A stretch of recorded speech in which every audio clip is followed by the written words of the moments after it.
This is Greg Troutwine with Maritime Reporter TV, and we're here today with Luke Verbeeka, Product Development, Chevron, to discuss Chevron Marine Lubricants and the trends that he sees today. So Luke, future products require deep planning and research, as I'm sure you know better than anyone. How are you gaining client confidence regarding future technologies?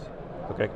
Advanced planning is a crucial part of it, and it's part of the process that we in Chevron are good at and have been doing for many product introductions and introducing new services. It's all interlinked with cooperations and partnerships, so we work very closely with the engine builders, with the like MAN in this case for our new product introduction on the Category 2 oil, which we are announcing this week. But we also work very closely with some key customers that we do, right? I would say it's all a matter of professionalism, expertise, right? And trust.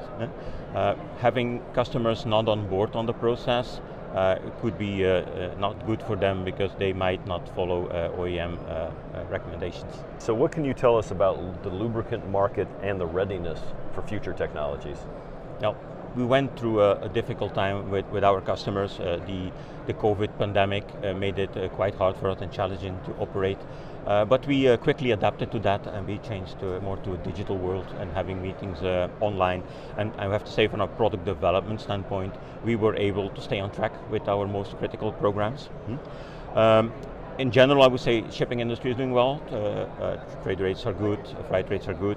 But we do see now that our customers are focusing on the energy transition, and we are preparing ourselves and we are ready to support them on that. Right? One thing we have to keep in mind, we're moving to a very different world, a world with more tailored solutions. So there will not be one suit fits all. So our customers have to take into account that we will have to deal in the future with more than one fuel. There will be different fuels.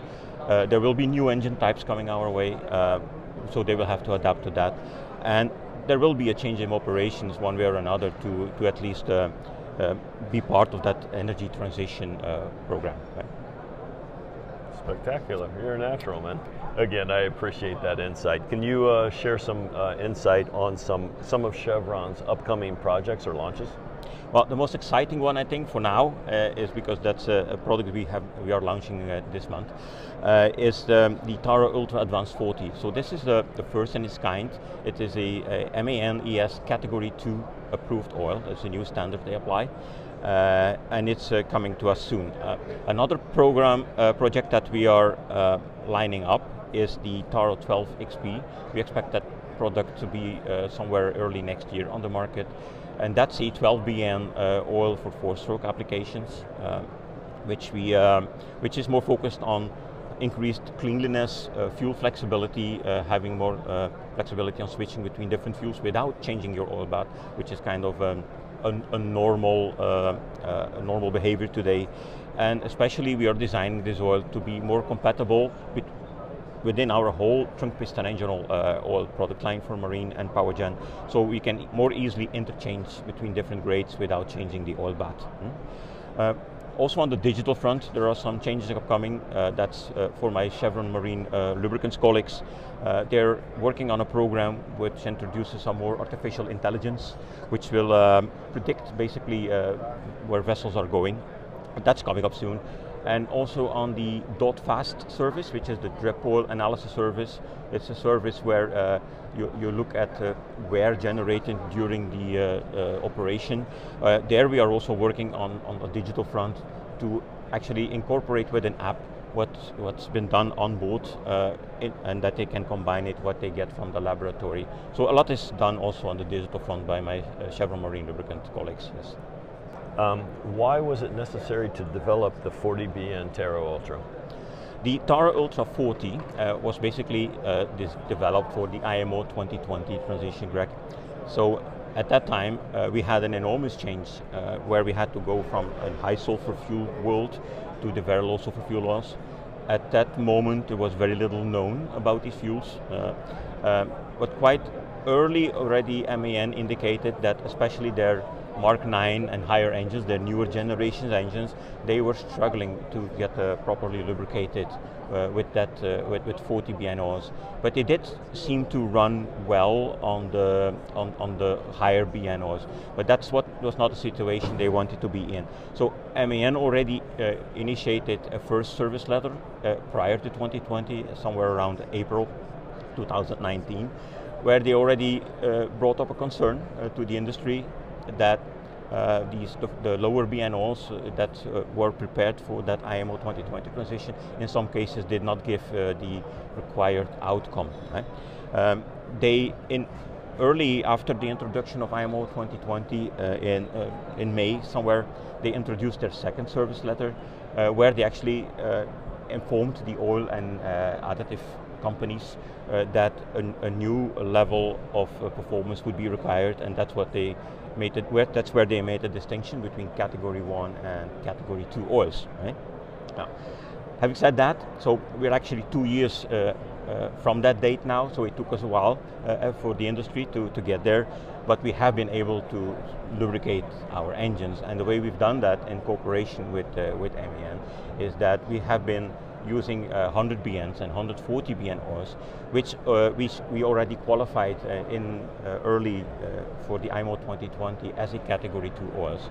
So now our new product that is coming to the market, Taro Ultra Advanced 40, has the same Category 2 level. So it's joining the family of 100, 140, and it gives you a same cleanliness level at lower BN, which was the target for MAN. Of course, in September now, we are launching it, and we are going to focus on Rotterdam and Singapore as major ports, but over the course of the coming 3 to 6 months, we're deploying that product worldwide in the major ports. It's definitely going to be globally available coming soon. Yeah? It complements, as I said, the 100 and 140 BNOs in the Category 2 slate, so we have like a full slate for vessels running on very low sulfur fuel, but as well running on high sulfur fuel with scrubber operation, all Category 2 approved by MAN. So how specifically did you and your team develop Taro Ultra Advanced 40? Normally when we develop a product, we make like smaller, more evolutionary steps. In this case, the requirements that MAN put in front of us, we had to take a very different approach.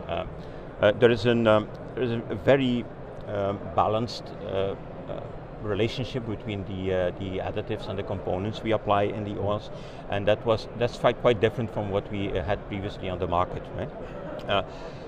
When we are developing such a program, we start with some paper exercises. So we put some formulations on paper. Chevron has a lot of expertise on that, so we do have a good feeling on how a formulation would look like. But once we have these paper formulations, we select some candidates to do some more analytical and in-house and bench testing. Right? So we are really looking at some parameters to shortlist our candidates.